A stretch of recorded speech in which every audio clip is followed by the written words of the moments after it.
Okay, Okay, all he's got an set. office setup that it just blows my mind. All set, Rick. Yeah, I'm at work, so. Yeah. All right, we'll call a meeting to order, the Bellingham Historical Commission. And has everybody had a chance to look at the minutes of the last meeting and see whether there are any changes or there are omissions or anything they want on that? So we'll start I with do that. need to, I just realized I need to change the next meeting date to, because we had October 5th and then we skipped October. Oh, Pam's coming in. We skipped October, so, or maybe I just, because actually at that date, that was the next planned meeting day. So I guess I can really just leave it in there because, yeah, and I had that in red, so I'll fix that, the meeting date, because that was the planned meeting date. It didn't happen, but that's, I don't know if And we change the that. only other thing I saw at the end of the minutes was that last line where it said the meeting to adjourn at 5 and it says 4 p.m. It probably is 5:40 something, probably. Probably 5:40 p.m. Other than that, I know myself. That's a typo. Yeah. So other than that, I think. Hi, Pam. Hello, how are you? As Pam. Have you had a chance to look at the minutes of the last meeting, Pam? Actually, no, I haven't. You haven't? All right. We were just looking to for a motion to accept the meetings of the last minute. There were just a few minor changes, but other than that. I trust that motion. Okay. Do I have Got to- a motion made to accept the minutes of the last meeting. Yes, a motion to accept the meeting minutes as revised from the last. Okay. And let me see when. Need a second. You need a second. Yeah, I'm just looking to see. That was September 14th meeting, right? Yes. Yeah. That's the one. Okay. Okay. All those in favor? I don't Signify have a by second. I don't have a second yet. Did someone second it? Oh, that's right too. We didn't get a I'll second. second it. Okay. All right. Motion's been made and seconded to accept the minutes of the meeting with changes. All those in favor? Aye. Hi. Aye. All those opposed? Ayes have it. Unanimous. All right. Discussion topics we got for the update in the museum renovations. I can start off with that because it seems like I've been living there. I have all the painting is almost done. I got to have them come back and paint the ceiling in the stairway going down the stairs because I've already changed. I changed the lighting myself in the entryway, bathroom, and going down the stairs. Because I'm still trying to get Gary locked in to at least do the lighting. And also they had industrial paddle fans in there. And I spoke to Bernadette and I was talking to Dennis Rain and I said, you know, I really don't like those fans. I said, if you guys will buy fans, we can put up fans that'll look a little bit more suited for the area with a light kit on it so that we don't have to have all the 2 rows of LED lighting going. So I got Dennis to say yes. So I went down and I got 2 paddle fans with light kits with remote control so we don't have to rewire the whole place. And they're LED. Everything's LED. The lighting that I bought for the entryway, the bathroom, and going down the stairs. I had quite a challenge though. I wish I could share my pictures I got on my phone. The 1930 wiring that was up in there was a complete disaster. It took me 6 hours to I had to put metal boxes sticking out of the ceiling. Old work, well, not old work. I don't know if I can show on the phone, but if you'll see the picture of my phone of the wiring. There you go. Oops. Then I got to get in front of it. Yeah. Oh, geez. Yeah, I had to. It was a little scary. They had little metal plates up there with the lights were hanging off of, which didn't have a box, which is that code requires. So I had to chisel away the ceiling, cut away the horsehair, the wire mesh, and put in 4-inch round boxes, which hung out of the ceiling an inch. So Ronnie Paulus and I went to a Home Depot. We found these tabletops. I got to show you the picture.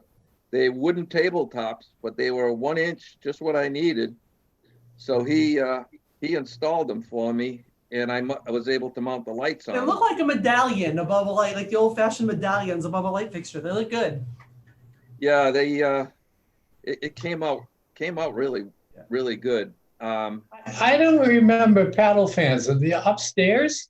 Yep, there's Yep. two. They're just fans with no lights. They're Yeah. yeah, and I think it's because there's no air conditioning. It was an attempt to keep it Oh, okay, that would make sense. Yeah. to move the air around to keep it cooler. Yeah, Hopefully, so I've hopefully seen them. next year we'll be getting the mini splits and getting central air. So I put don't it know. closer to put it in front of your face, in front of you, Rick. In front of me. Yeah, because no, that's still not. Tilt it down. Tilt Tilt- it. No. Yeah, it's not. That's Maybe. still not. There, that's better. Okay. Yeah, but you can see Oh, that's the ceiling connection. that's a ceiling. I had to lengthen wires. I had to re-insulate the wires. So after 6 hours, I was done. And this is, I can show you the picture of one of the medallions. This is the one that is in the staircase going down the stairs. And Yeah. So Oh, there you go. yeah. So it looks like it almost those medallion things that are inside old buildings that are around. It doesn't have the decorative feature to it, but it works. It looks good. yeah, but it's actually, believe it or not, a tabletop. But you got to improvise and make things work, and that's what we did. Yeah. And that ceiling, I don't know why they did it. When they painted the ceiling the same color as the walls, going down the stairs. And I said, we need white there. So I said, pick a rainy day and come in and do that. Yeah. So Are you saying that there are no linear lights that are planned now? They're just going to be the fan light fixtures? No, the linear ones are being replaced. They're just not. Gary hasn't got there yet, but those are Gotcha. being replaced with LED linear. they're going to be LED. He's going to replace them. I don't feel comfortable working up at that height with the staging they got now, because my balance isn't like it used to be. So I have to rely on him to do that. And the only thing that's going to have to wait is the service that's going to have to be changed. We'll probably have that done in the spring or the summer, along with hopefully the mini split air conditioning.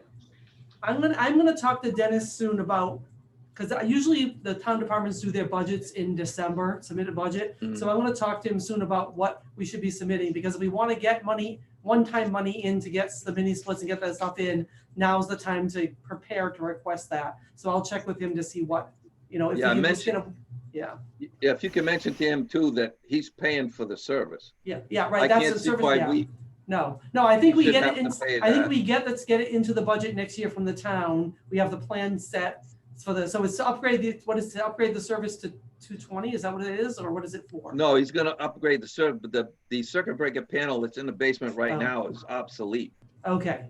So it's the It's circuit junk. breaker panel. Okay, the update the It's panel, obsolete. Yeah, funds to update the panel and to install the mini splits. He knows And- about the mini splits, so he's You gonna might have want to do you the wanna- outside. you He's might gonna have have to to- factor in, sorry. Yeah, no, he's gonna have to redo the outside too, the meter socket and okay, the riser too. That's all part of the service. okay, panel and service. Okay, I don't know what the current limit on the current service is, but you'll have to factor in the splits. Yeah, I think the service on the building as it stands now is 100 amp, and there is really no draw at all on the building, right now, any big draw at all, so that the mini splits will fit right into that 100 amp service, no problem. I mean, I think the limited number of hours we're open and limited things that go on there, I don't think it's a big electricity draw at any point, even, Yeah. I mean, Well, now going to LED, it's going to reduce the right. amount of wattage and the draw on the building. So 100 amp will be plenty because the heat is gas heat, and everything. So we're in good shape with that. And there, we also got the blinds Bernadette ordered. So we're gonna have all new window treatments that Ronnie's gonna put up. Yeah. Those are in the pic. I think one of them is in the picture that's in the Grimfield comments that the one that's between the two bookcases has a picture of, and I gotta figure out how did my virtual background is giving me grief.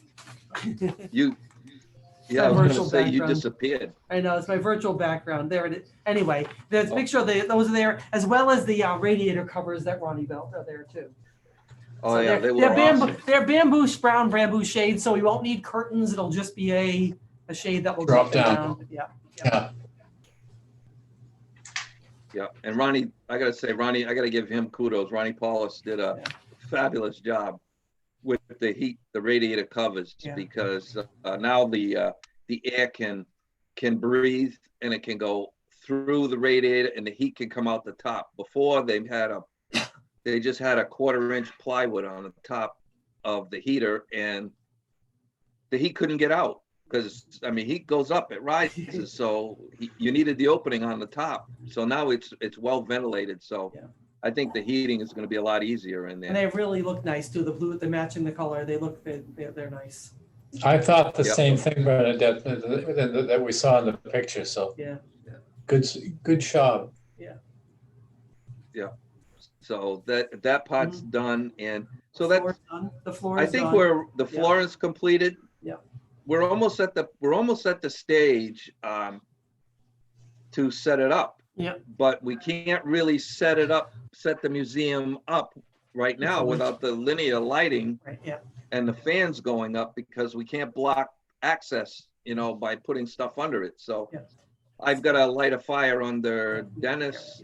I should say under Gary by going through Dennis or whatever, because I think there are some things we can start to plan. Like Steve, you and I know you want that display case and I like that idea with the founder things and we come in with a mini display case. So we ought to talk about what we need to do to make that happen. Like I think a lot of it's just going to be printing things or displaying things that we have. It could be just frames with words about who the people are and what their contributions were or whatever.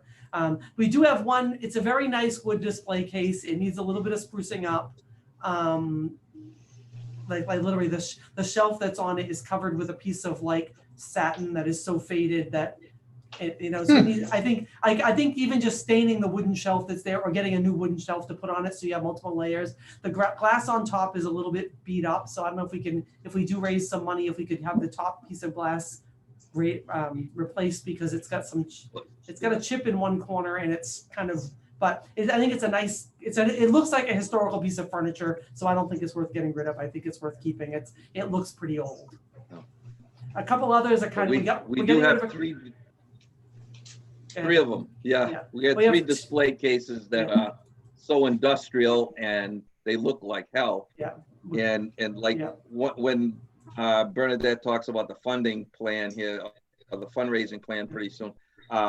We were talking about maybe hopefully getting either donations or something and plaques to put names on somebody if they want to donate an actual case that's going to show the stuff, not what we had. The way I did the sponsorship was I asking them to give us a dollar amount, and we could have gold, silver, bronze sponsors, and then we can buy whatever we want. And then there's one plaque that has all the people that contributed to the renovation. So you're not having little plaques all over the museum. Have one plaque that acknowledges anyone who made.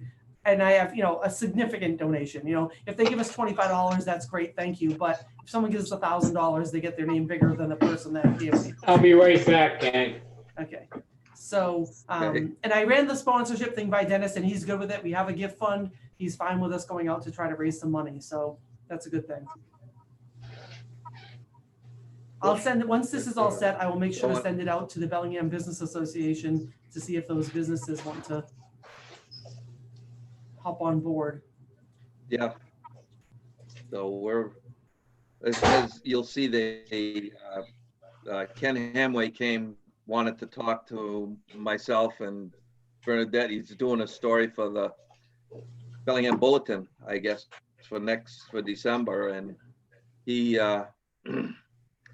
he was really excited that how much we're doing and how this whole thing is going along. So It's an I'm excited. I it's want an to just get more amazing people. transformation for a few, not a lot of dollars. You know, if you're talking probably total is going to be under $10,000, and that's, you know, an amazing transformation for small money. Yeah, and the town is going to redo the entrance going into the museum. Yeah. There's stairs there and everything, and they're pretty dangerous. So This chipped concrete. I would say in the spring, Yeah. they're going to jackhammer up all those stairs and put a ramp type thing, and then they're going to highlight the edges of the granite stairs, because the granite stairs are they're very dangerous.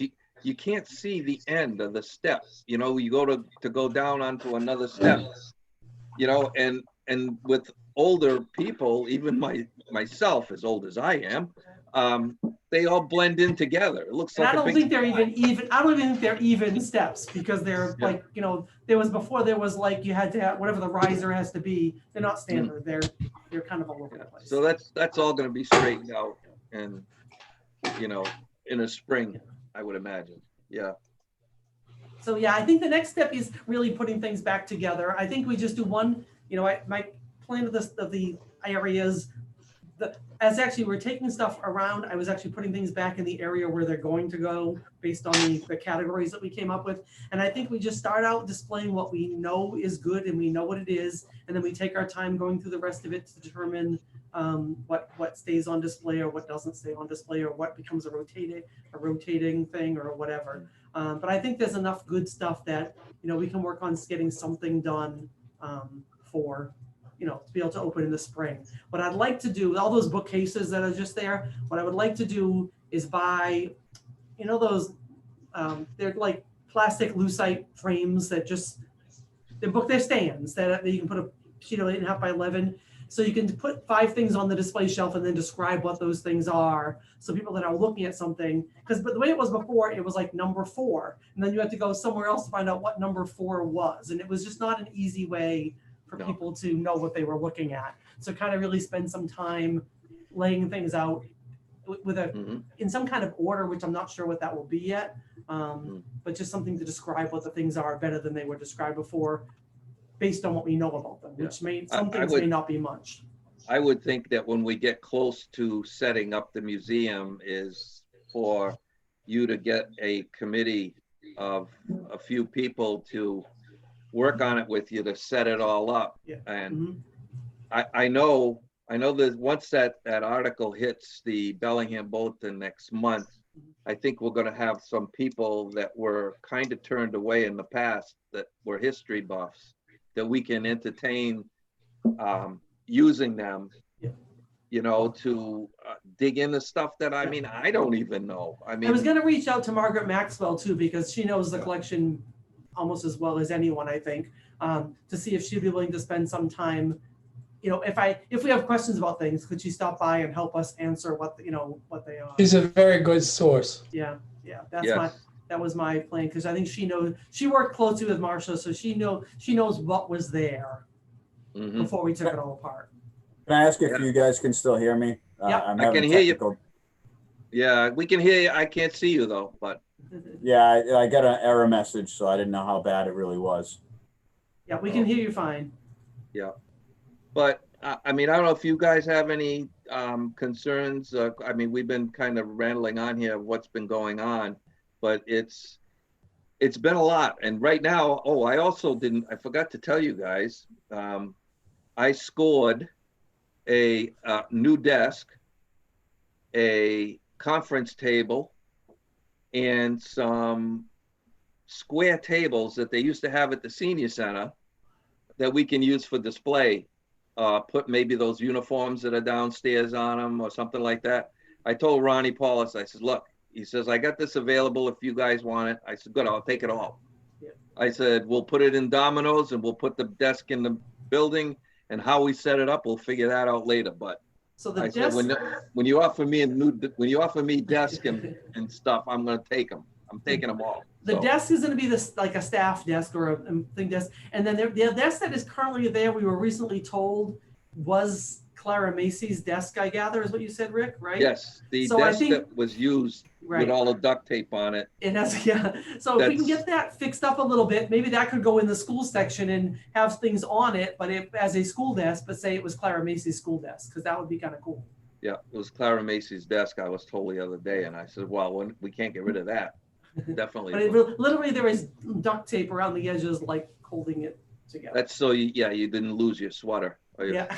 or your shirt or whatever. Yeah, I think the wood must have been like, it was in front of where you sit, so the wood must have been chipping or so, or coming over, and it was, you didn't want to stick to it. Yeah, so that was the immediate solution, which wasn't the best one, but But we're gonna need your help. Yeah. The rest of you guys, when this thing is, I mean, I've been kind of coordinating all the construction stuff that's being done, but I think as after far the as- holidays, after the yeah, holidays. setting it up Yeah, and going through all the stuff we got downstairs and in Domino's and what are we gonna put out, what we're not gonna put out. I mean, I think we could, if we could have one or, even not formal commission meetings, but reorganization meetings where 3 or 4 of us at least meet over there and start going through the stuff and figure out, and, I think there's no point in doing it now before the holiday. I think we wait till after New Year's and, set some time up and see, and maybe we just say we're gonna do it on, I don't know, pick a day of the week and whoever can make it.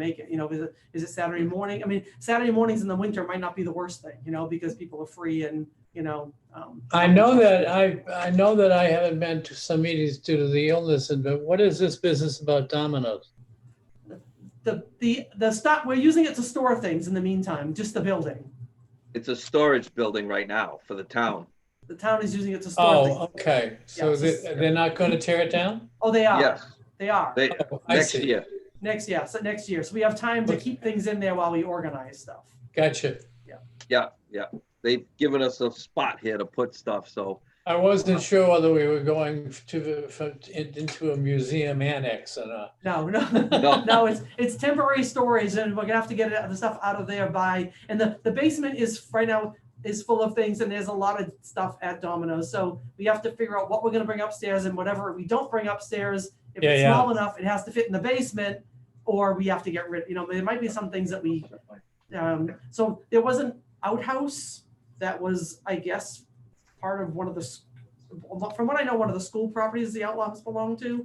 And when they looked at it, there was a very small part of it that was original. Most of it was like pine from the 80s, Rick? Or Oh, when we took a good look at it, we found out that it was built recently, and the only original part was, of course, the seat.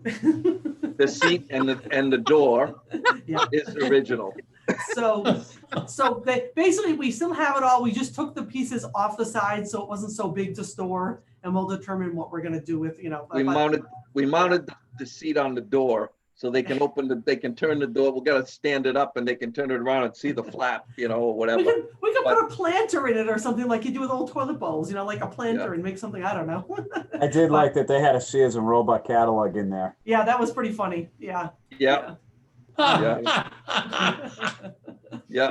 think the date on it was 1920 or something. Yeah, it was it's a reproduction. I saw that. It was a reproduction Sears catalog. Oh, somebody was being funny. Yeah. Okay. Yeah. All right. So, and then I think the sleigh, which is very cool, I think that should go in the farming and home section, and we could use it, we can display things on it. We can use it as a piece of, instead of just, because before it just had everything kind of thrown in it, we could actually use it to do some nice displays of things that we want to keep on the sleigh. Well, and that's big. Also, I'd like to enlighten the rest of you guys on, I don't know if you ever saw the 10-foot bench that was underneath the sleigh that was in 8 million pieces.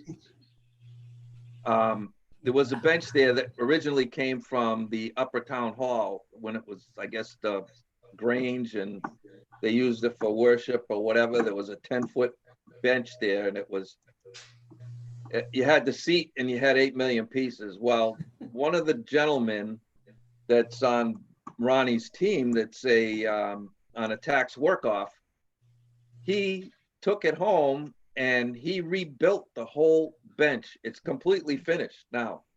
He had to add some pieces, but the guy is amazing as far as building. He took it all and put it all back together. So now we got a 10-foot bench that I don't know where we're going to put it. Well, but you could it's use going it to for Domino's. display. I mean, you could actually put it out somewhere and display some things on the seat and just have it as a that to use it for display space too. But it's an original bench that was up in the upper town hall back years ago when they had their meetings and everything up there. So I mean, it was kind of a cool thing, and it was amazing that we actually have someone that was able to put it all together. When we were moving things, it's like, what are these? It was like spindles. It was just pieces of. And was it Dennis that said he thought it was from the town hall, or someone else? Someone said, I think it was Dennis from the that town said hall. that someone said, I think that's a bench from the original town hall. It's like, well, that needs to be kept because it looked like just pieces of random wood, and that's what we have to be careful. We're being careful not to, until we know what something is, decide what to do with it, because that desk, we found out that it was Clara Macy's. Our plan was not to use it as a desk, but now that we know it's Clara Macy's, we need to do what we can to preserve it and, give it its rightful place. Yeah, that's why I say it's going to take a while for us to go through all the stuff. But as a team, as a good team that we got here, we'll be able to get through it. And it's, and the more people we get interested in history stuff, and as long as it saves us some steps from running up and down the stairs, we can get them to help us too. And I think we can also do things, if there's something that we're not sure what it is, we could use social media or our newsletter to put pictures of things and say, hey, this is what we know about it. Can you tell us anything that you might know about something, to try to get input that we can try to, obviously you want to verify what people say, but try to get some, even Margaret will know what everything is. Yeah. Even just as a fun thing. And you can actually do that with objects too. Just put pictures of objects out there. Do you know what this thing is? Because some of the things are like, who knows what that is, Oh, speaking of social media and what is this object? We've been getting some contacts through social media, and I've been listening to the phone messages, and people have been calling up about various properties and asking questions.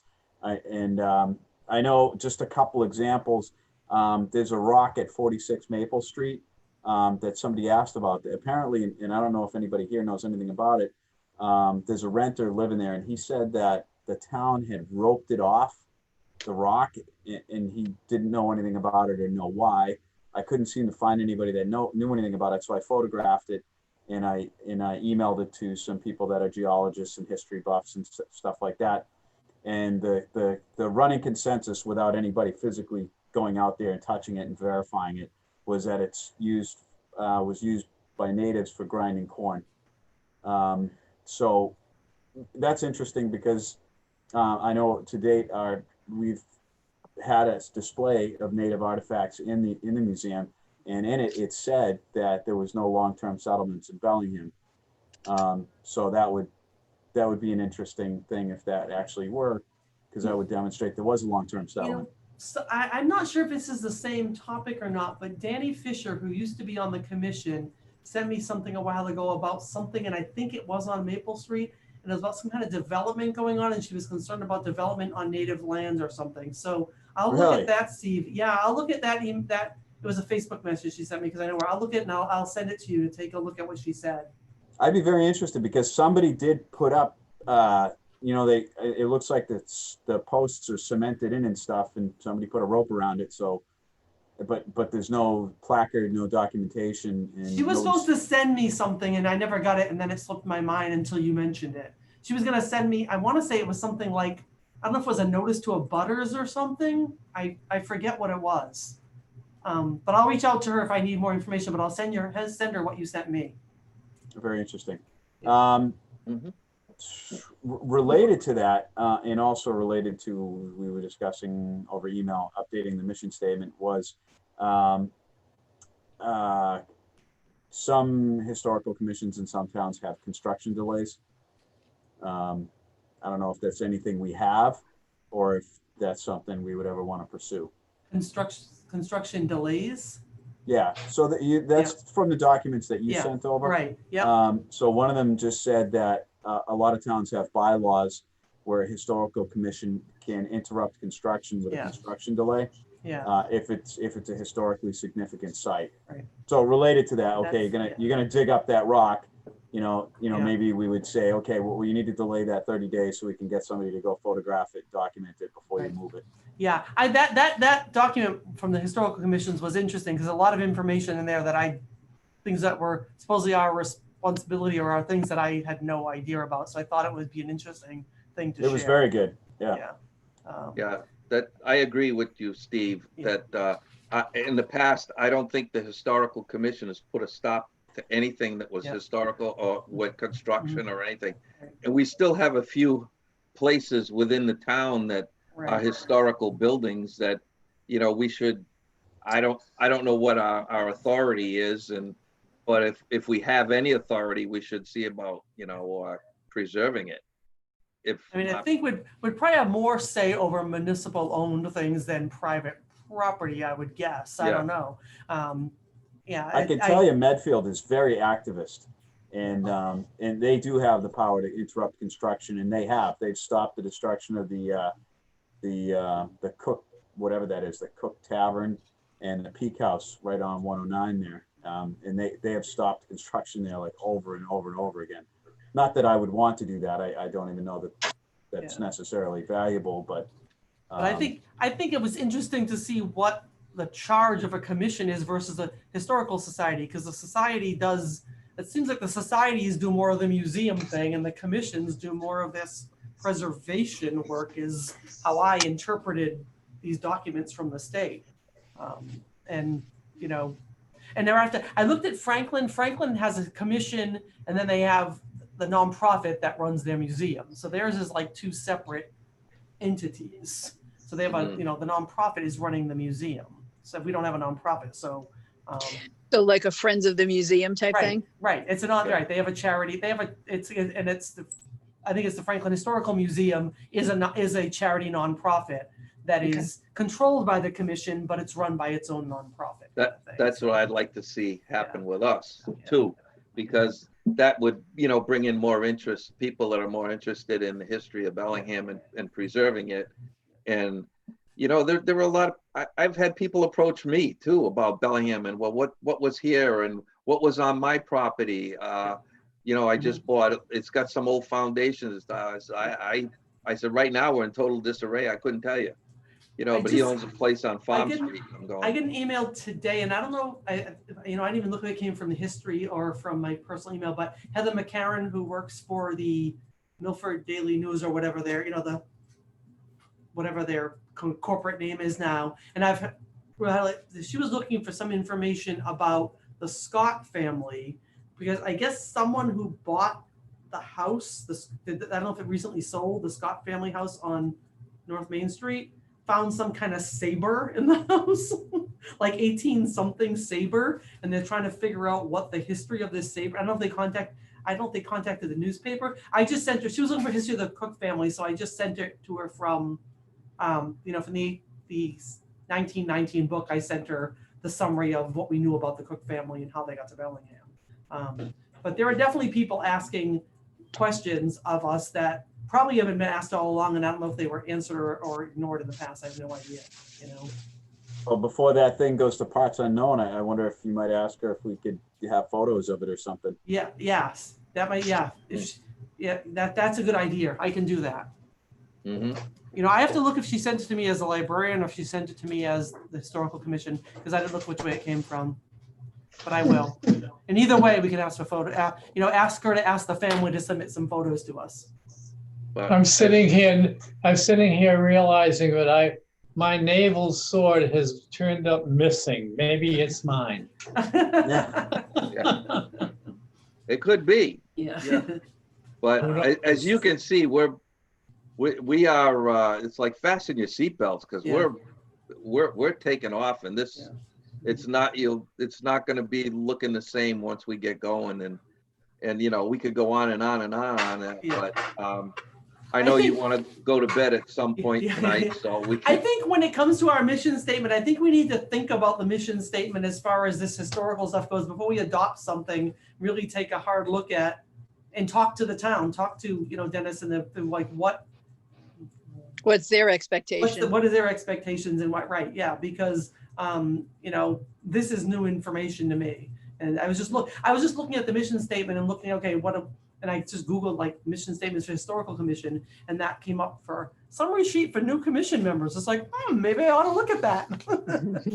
and there were things in there that I didn't know. So I can have a conversation with Dennis about that too, to see what, where that can go. So I think we can hang on to the mission statement for a while. Yeah. All right. Why don't we go to the update from Steve on the RS mile marker and what we just went through. And Yeah. I know we haven't really looked into the getting a replica made. Mhm. We haven't gotten to that point, but he can give us an update on the marker that we just had sent out. Oh, the marker is returned. It's back in. I don't know where it is now. It was downstairs. It's still It's downstairs. Okay, Yep. that's where we put it, but I know there's been a lot going on. Yeah. So it was. I don't know if you've got a chance to look at it, but it's very clean. There's like 2 small red spots where he didn't want to get too aggressive, but everything else, all the other paint was he was able to get it off. So it looks like it's in good shape. Mm. It is. It's a little tough to read now. It is hard. Yeah, it's hard. I can see why they wanted to match, but I think I think what we do is we know what it says, and wherever we put it next to it, you put what the wording is that's on it, so people can look Yep. for the things and see what it says. Like Well, actually, we might be able to deal with that possibly with lighting. You know, once we figure out where it's going to be, maybe we could cast a light on it just so.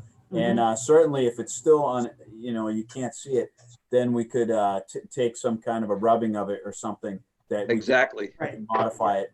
I was gonna say, just like they do the Yeah, gravestones, yeah. do a gravestone rubbing of it or whatever, and it'll. Yeah, look but you need special permission to do that nowadays.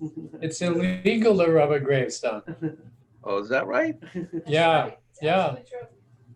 And Steve, I have not been anywhere near these meetings because of my illness, but is the stone still attached to that big hunk of granite on the bottom? It had no hunk of granite when I saw it. No, No. there was no. It was. It was It was. just It was strictly So a all piece you're of looking slate. at now, all you're looking at is a piece of slate. Yep. Yeah. So they took the granite out. Yeah. Before we gave. before we got our hands on it. Yep. So I don't Yeah. know when that was done. I don't know Well, when that it was. when it was sitting in the museum, it was attached to this enormous hunk of granite. Yeah, that's gone.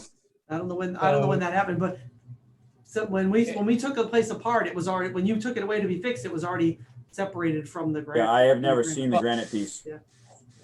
My thing is that I think that the reason why that was there, it was to give it an anchor, Yeah. so that nobody would try to steal it, and because one person couldn't lift out stone out of that hunk of granite that it was attached to. So there's all of that going on. The other thing I would like to point out to you about the stone is that, and maybe everybody here knows about it, but when you decide, or when the committee decides, that where is it going to go? That's what I was going to say. We have to make a decision what to that do needs with to it. be discussed, and this ideas need to be put Yep. up. Mine is to put it in the lobby of the new administration building, but that's another issue. And then the replica should go back to the corner of the stone wall by the St. Brendan's parking lot and the inn next door, because that's essentially kind of where it was. There's some evidence that it was. Well, first of all, there was some evidence that it's not real.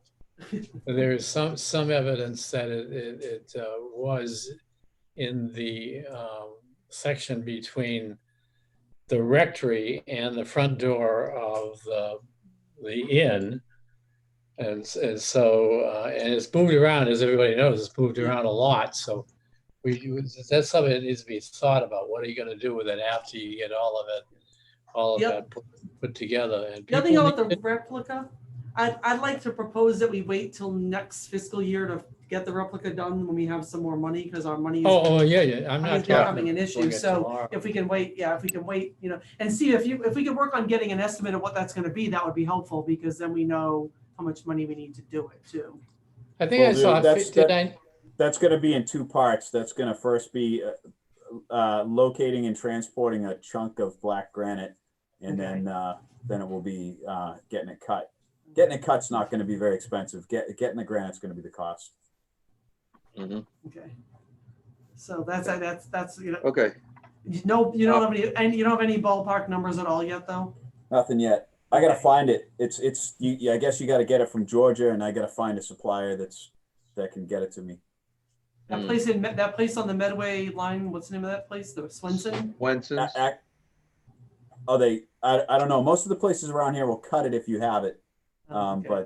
But they're not necessarily going to source it for us. Okay. It's just not very popular. It's Yeah, because there is, okay. So that's my only request is that we hang on the money for that, because I don't think we have money to do it right now. Yeah. Absolutely. And the location of it, that can be, the original will be something we can decide initially it could sit in the museum somewhere. We have to, the harder part will be finding a way to keep it standing up and making it look good, because it does, because it is tilty. Yeah, definitely.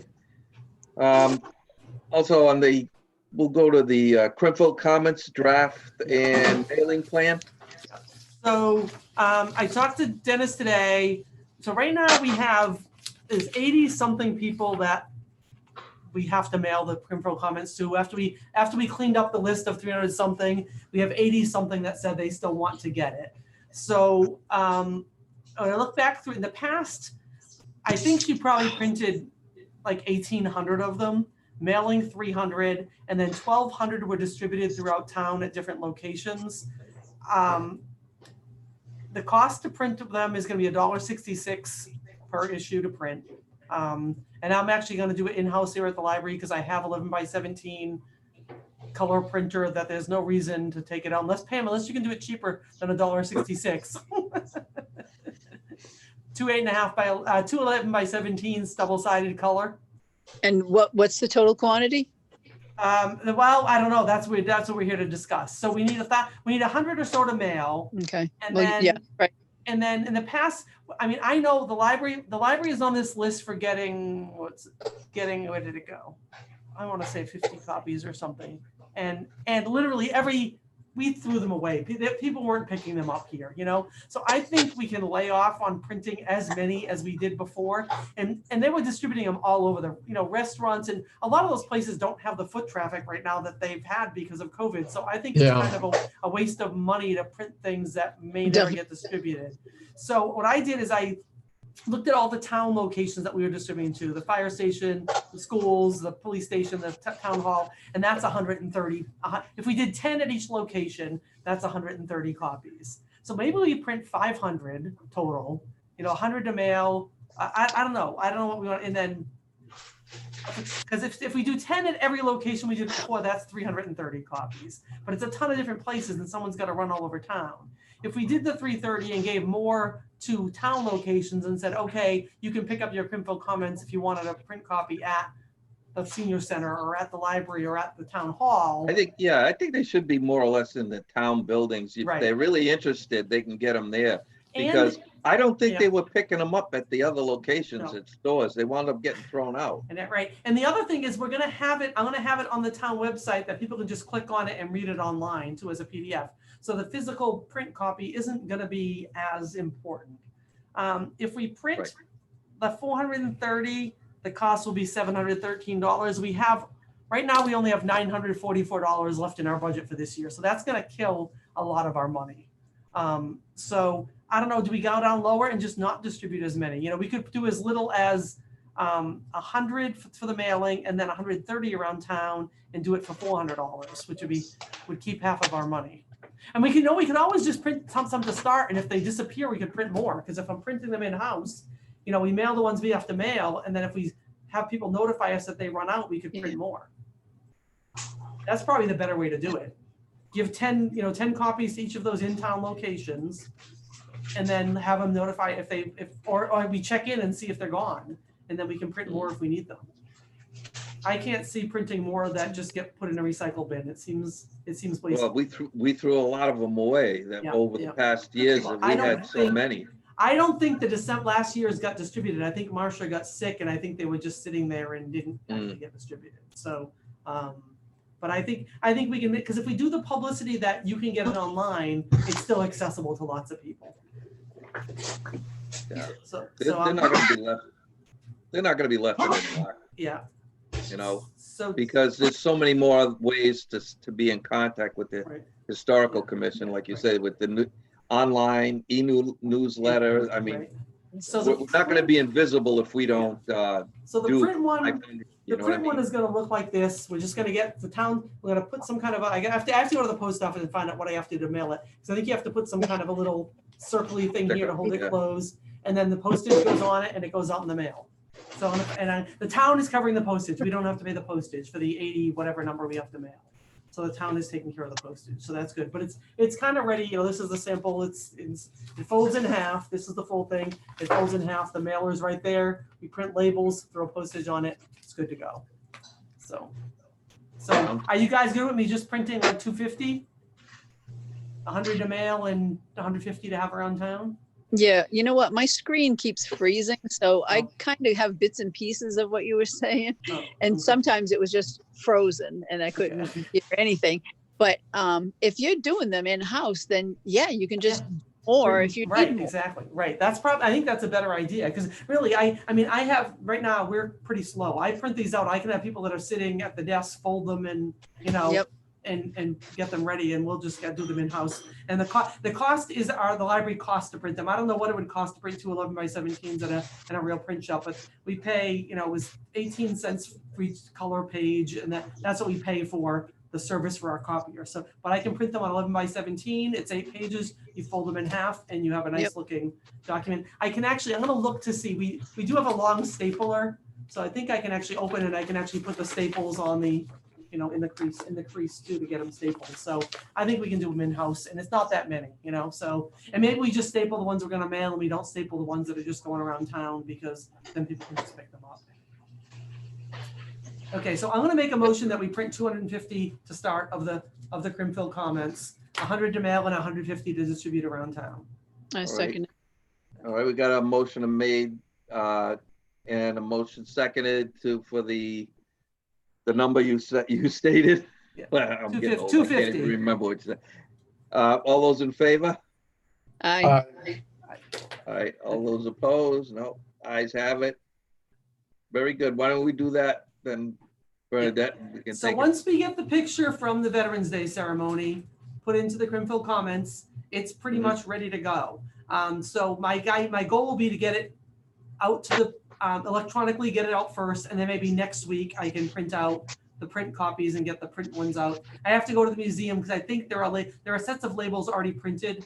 Actually, no, I think I have them here in my box. So I have to figure out who those mail people are. But I think there was a set of labels that was previously printed. So I just have to find the ones that are requested mailing and get the labels on them and get them, and then get them to the town hall to get them mailed out. I got to go to the post office with one too, to have them tell me what I have to do to make it mail ready. I think you just have to put a little circly thing on the top to seal the top, but I wanted them to tell me what we have to do to mail it. And then we'll get those out hopefully next week, and we'll get them. So the print copy, the electronic copy we're going to send out, I'm going to do another one of those constant contact newsletters that will have the link to the Crimfield comments in it. And that's pretty much done. I think I have a draft of that done. I'll send that out to you guys to look at. And that's where people will get it. I'll get it up on the town website. We can put it on the Facebook page, and people will get it electronically. Well, that's a nice segue into the next item, which is your constant contact newsletter. That is the update. That we're just going to have another one. We'll have another one coming out when we distribute the Crimfield comments. And we already really talked about the update on the creation of the mission statement. Yeah. Right? You were talking about. Give me a second. I just want to check. I'm going to check how many people have signed up for the newsletter, just so you can know what the number is. Get the new number. And we probably should post it on the Facebook page again to get people, tell people, hey, it's coming, so sign up if you want it. if you want to get it. 169. So we have 169 people that have signed up for the electronic newsletter. I think it was 130 last time we did it, so people are hearing about it. That's I good. think we can do one more push to try to get everybody to get signed up for it before the thing's out. So I'll do that this week. I'll say Okay. sign up so you get your Crimfield comments. Sounds good. All right. Discussion on the museum collection policy. So Yeah. this kind of has something to do with what, like, people that want to give us new gifts or new donations, and making sure that whatever we do has a real tie to Bellingham, and it's not just old stuff that we don't know what its provenance is or why it Or should it was belong in the bought at a museum. yard sale Yeah, and it's right, only, exactly, yeah. you know, and So, we're gonna give it. and I haven't drafted anything yet, but I think I want everyone on board that and I think I had a sample from Franklin that, you know, that you can tell us why this is relevant to Bellingham and why we should, or the Bellingham area. Maybe it's not, but if it is something from another town, we ought to encourage the person to donate it to that town where it came from, you know?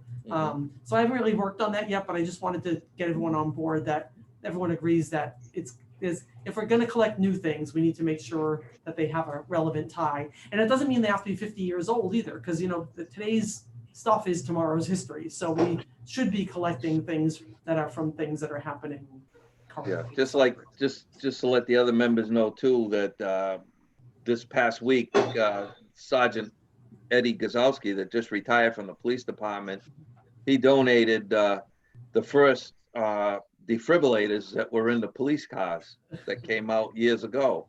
He was in possession of them, so before he leaves for Florida next year, next Friday, he dropped them off and donated them to the museum. And what else? He had the Peterson uniform. That was a uniform from Sergeant Paul Sergeant Peterson's Paul Peterson. jacket. Yeah. So. But yeah, so he donated that. And I think a lot of things we should, you know, if we have all these, we have a lot of military uniforms, we have wedding dresses and a lot of clothing things. I think those can be en route. You know, if we have a bunch of them there is a cedar closet in the basement. We store them down there, and then we rotate what's on the mannequins upstairs, because you can't keep all of them upstairs. There's just too many of them. But we could, you know, okay, we're doing, you know, it's May, we're going to bring out the wedding dresses. I don't know, you know, that kind of thing. Something to make it a little more relevant. That's some other stuff you might need to acquire more, is more, you know, mannequins or more things to display things to make things look better than they did in the past. Mhm. We have a lot of heads. We have a lot of like wig heads, like styrofoam wig heads. I kind of want to spray paint them because they're white. I want to like spray paint them some color so they don't just look like wig heads. Yeah. And to go along with like the last one that said future program planning, and I mean, I don't think we should step too far in the future, because we got enough going right now that Clean up the past first. Yeah. we gotta clean up what we're doing now, and I mean, we can talk about, we're gonna be needing a new sign outside for Ernie Taft Museum, because that one's falling apart. That's all in the future. But I think what I want to just reiterate to everybody is that, and I talked about it to Ken Hamway, is that you know, my interest is to see more people interested in Bellingham history, and more people willing to, you know, want to hit the streets. And I know one of the things that really touched me, and I think is really important, is we got some real old sections in the cemeteries in Bellingham, like Depot Street Cemetery, the cemetery on Hartford Avenue, the lower half where all the old stones are. Right near me on Lake Street too. And Lake Street, where the Cooks are buried. Wilcox, Brooks, yeah. Yeah, there is so much in there, and it's like, who's buried there? I don't know, but I think we should know who they are and what they did for Bellingham, you know, and it's not something that we're going to do. 4 or 5 of us are going to go walk around there and find it all out. But you know what? You know who will be interested? Kids. History, that are really interested in history, not just looking to take up space, but kids that are interested to dig in history and are willing to go into the cemeteries and look at the stones and say, this is so-and-so's I mean, Samson. a lot of places have their cemeteries like marked, so you can say row 5, person 3 is so-and-so. And if that Oh, hasn't yeah. been done, that would be, that would be that would be a great Eagle Scout project for some Eagle Scout That's who what I needs some Eagle Scout. And we Yeah. do have a cemetery commission, and I don't know what their, thing is. I don't know how active they are. Yeah, right. I think they mow the grass around the stones. Yeah, That's all yeah. I ever see, and maybe replace the flags. I'm Yeah. sure. Yeah. Listen, And I guys, I'm going to have to bail out of Okay. here. I got a Yeah. previous commitment. Okay, take So, care. Nice talking to you all. Yep. Bye-bye. Take care. Yeah.